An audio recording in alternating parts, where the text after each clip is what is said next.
Live from our 7 Tasmania studios, your nightly news with Kim Miller begins now. Good evening, everyone.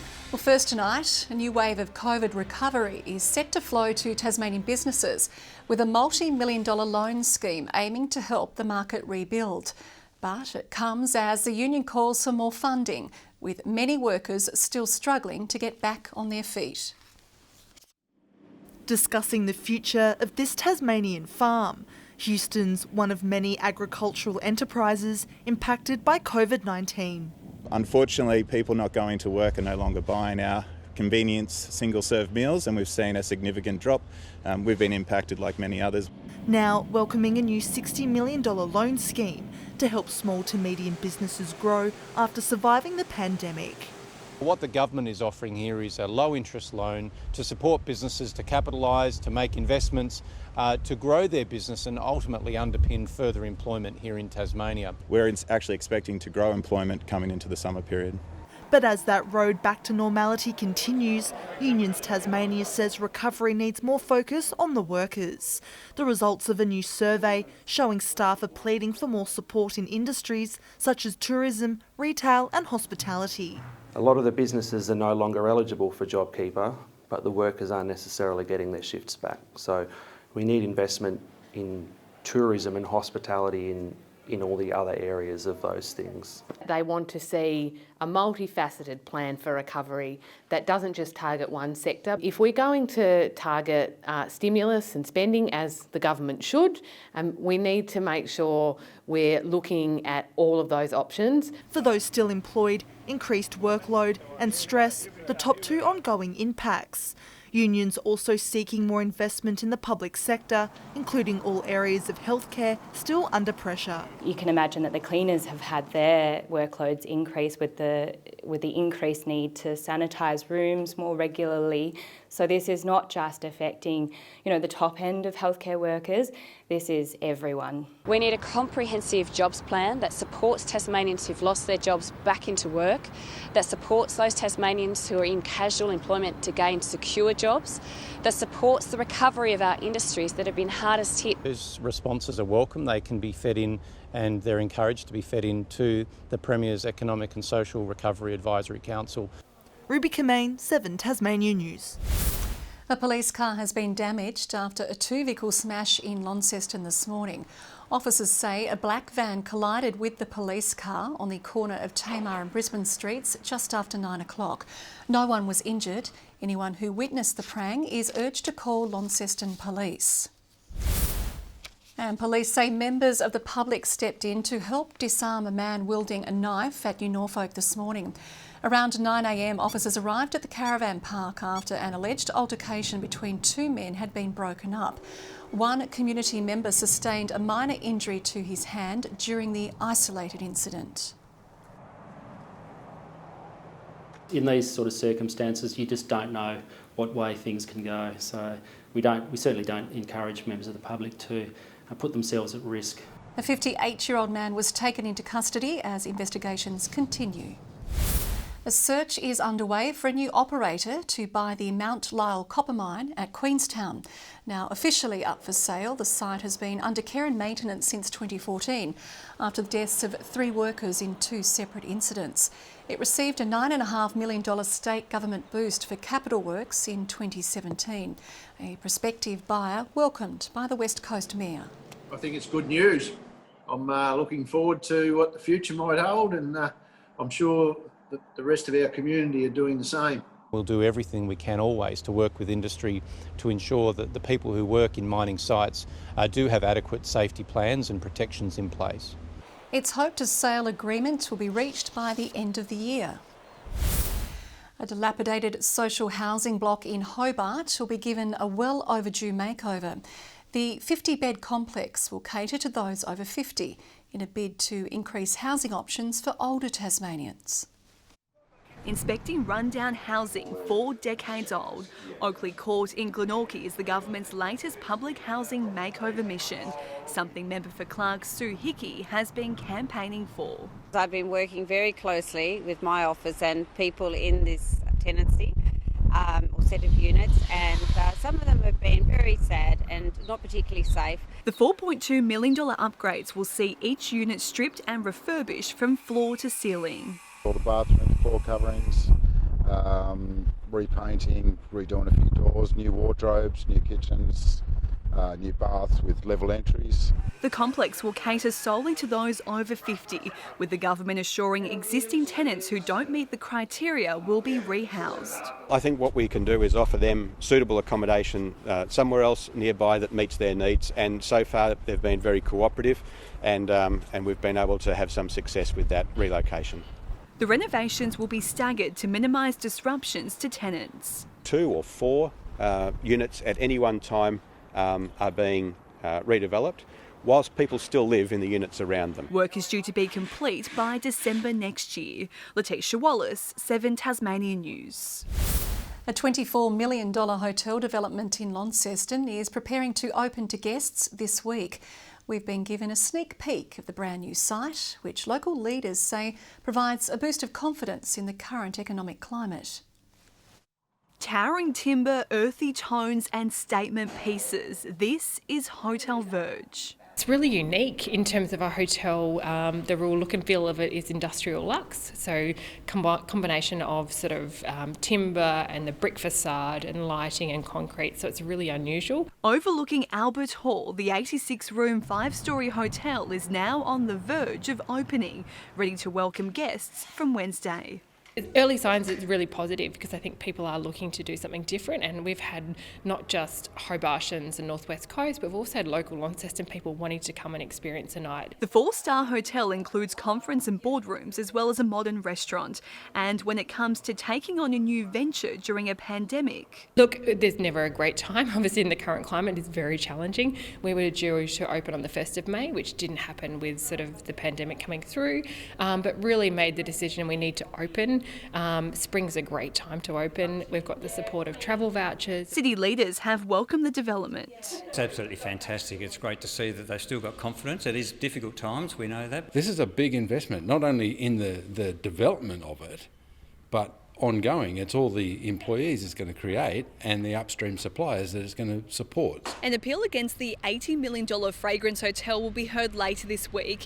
If opponents don't win the appeal, another major development could be added to Launceston's skyline. It will be fantastic to see that go ahead as well. I'm sure it's going to create a different type of market, and it's going to create a lot of interest as well. It's set back from the road, so I believe it's got a good chance at the appeal, but we'll have to wait and see on that. And hopefully it does go ahead and there'll be more development for our great city. Letitia Wallace, 7 Tasmania News. Well, since 1945, a family of stonemasons has been working behind the scenes to commemorate some of life's most important moments. And today, the Tasmanian business is celebrating its own 75th anniversary, with 4 generations taking up the tools at Dobsons Monumental. In a bustling Moona workshop, this rare family of stonemasons is celebrating a diamond anniversary. For 75 years, over 4 generations, behind the scenes, the Dobsons have played a role in some of life's most important moments. I just think quality, and reliability and staff. It comes down to having really good staff. We pride ourselves on quality and workmanship in what we do. We've got a good reputation in what we do. But a lot has changed since the business opened its doors in 1945. Technology, a major difference, helping change the face of the industry. The youngest Dobson, Sean, not wanting to miss out on the family trade. When we first started, he probably didn't want me here because, he worked with his dad and stuff. And then when we come, it's grown and grown, and we've had our tough times, but most of all, it's been really good. Didn't think he would, but he did and loves it. I have a little bit to say, but he's still the one that calls the shots. I'm just here to help. But as the years add up and the work diversifies, it's the personal stories the team is held on to. What we do with our monumental side of things, helping people, they're going through a really tough time, so it's quite satisfying to be able to help them out, and when people come in and tell us that they're really happy with it, then that's what makes it. Their work on display around the state, standing the test of time, just like the business. Josh Duggan, 7 Tasmania News. We'll turn now to the RACT Insurance Player of the Year votes in the TSL after round 10. In the Wednesday night game, Kingborough's Will Campbell was best on ground in the side's win over North Hobart. Brad Cox-Goodger is on the board for North Launceston, taking 3 votes in the game against Clarence. Josh McGuinness jumps up the leaderboard after Lauderdale's upset over Launceston.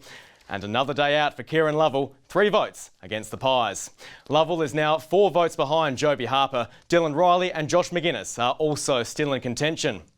History was made in that round of matches, with Kingborough beating Glenorchy for the first time. Tigers forward Tyler Carter says a broadening list of goal kickers has been key to recent form.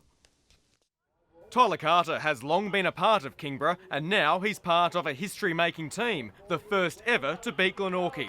Even more impressive, it was on the road at KG5. I think in the last couple of weeks we've had some good variety of goal scorers, so starting to be a pretty dangerous forward line. The Tigers have hit rare form, demoralising the D's before yesterday's breakthrough win. The lopsided history between the two sides was played upon pre-game. Yeah, definitely touched on it before the game. We knew it was our time. Obviously we had Lockie Watt playing his 100th game, Riley playing his first game. It was all set up for us and we knew it was our time. They could even go 3 in a row. This week is up against Clarence, a side they beat in round 5. Meanwhile, the NTFA is the first of Tasmania's 3 major regional leagues to begin finals. To manage the 500-person limit, 3 preliminary finals will be held at 3 different grounds on the same day. I've spoken to all the clubs involved today and the response has been fantastic. In another twist, second place Deloraine will host the grand final. Usually it's played at a neutral venue, but much like Queensland and the Gabba, Deloraine is being rewarded for getting the season up and running. When we first heard that the NTFA weren't going to play, we had a meeting here and some of our new recruits, that was the main aim, is get out and play. It's for the players' welfare, so from that point of view it's been fantastic.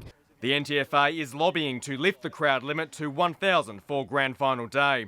Olympia turned the tables on Clarence Zebras in the Women's Super League with a 1-0 win. The ledger's now even between the sides this season, and Warriors star Maddie Black says the side knew it was in for a much better day. The first game we were a bit jittery, a bit nervous because we hadn't played them in a while and we didn't really know what kind of team we were coming up against. But yesterday, the feeling in the change room was completely different. There's one more match to come between the sides and it'll likely decide the title. We've just got a better mentality with it now. It's just going out there and playing and having a good game and enjoying the competitiveness that they always bring. Elsewhere, the Northwest Thunder is looking for a new coach. Sam Armstrong, who's coached the club since 2017, is leaving for family reasons. The Thunder says it supports Armstrong's decision. Rowton's Jonty Reinders was unstoppable in the weekend's grass track action at Yolla with 6 wins from 6 starts. It included the day's King of the Paddock title, beating Kyron Bacon and Bailey Davies, while Launceston's Brodie Ellis had a perfect 6 in the state's motocross championship round at Smithton. Overseas, Richie Port launched a late charge in the final few hundred metres and briefly hit the front in stage 15 of the Tour de France. At the death, Port was passed by Slovenian pair Primoz Roglic and Tadej Pogačar. The power of the Pog. It's nice to come onto the second rest day with some good feelings for next week. Port is 6th overall with 3 crucial climb stages to come. And Hobart's Alex Peroni has finished the Formula 3 season in 10th after rising from way back on the grid to finish 13th in last night's season finale. Good evening, St Helens. The top today as strong winds picked up as a couple of troughs passed. Hobart, Burnie and Devonport all 15, Launceston 17 today. Friendly Beach is 17, King Island 15, Flinders Island and Low Head 14, Grove and Bushy Park and Strawn 13 degrees. Lyowini reached 7 and the best rainfall today 8 millimetres at Strathgordon. That's because a low level cloud formed over the west coast of Tasmania, pushed over the south as well, leaving the east mostly clear. Onshore airstreams responsible for the cloud over Queensland, New South Wales and South Australia. Cloud over Western Australia is due to a trough. The high brought cloud to the bite. Tomorrow, the high pressure cells cover the southeast of the country, but still shooting a ridge up over the Northern Territory. A trough sits over Western Australia ahead of the next high pressure zone. Westerlies reaching 35 to 45 knots over the lower east. That's early in the day. They'll tend west-northwesterly and drop to around 10 to 20 knots in the afternoon. Swells to 8 metres in southern waters. Put it in perspective, higher than a double-storey house. Wouldn't want to be in that sort of watery environment. A gale warning is current for waters from Tasman Island to Low Rocky Point, and a strong wind warning has been issued for remaining waters between Cape Portland and Sandy Cape. Hobart expecting a top of 16 tomorrow and partly cloudy. 15 for Adventure Bay, a possible shower over Bruny, a shower or two for Tarraleah, 11 the top. Launceston a high of 17 and partly cloudy. Devonport 16, 15 the top for Bridport. Burnie expecting 16 and partly cloudy, a shower for Strawn on 14, same for Marrawar, and for St Helens tomorrow a top of 17 and partly cloudy, Swansea 18 degrees and 15 for Whitemark on Flinders. Wednesday now and showers over the north, the west and south, fine but partly cloudy over the east. A shower over the west, south and lower east, easy in the afternoon with snow above 700 metres on Thursday, and on Friday fine and mostly sunny before showers develop over the north during the evening. Sunny and 25 in Perth tomorrow, fine also for Adelaide and Melbourne. The high brings stable conditions to Canberra and Sydney as well. A partly cloudy 25 in Brisbane. And partly cloudy here as well, 11 in Hobart, Launceston 11 degrees, Devonport currently 11.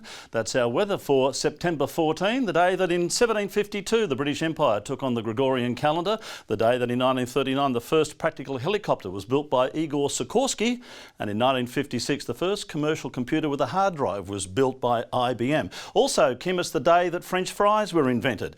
Most people think French fries were cooked in France, but they weren't, they were cooked in Greece. For a moment, I thought you were giving us some really important information. You're a wealth of it, Murph, a wealth of something anyway. That's your news for now. I'll be back later with updates. Thanks for joining us this Monday, the 14th of September. Good night.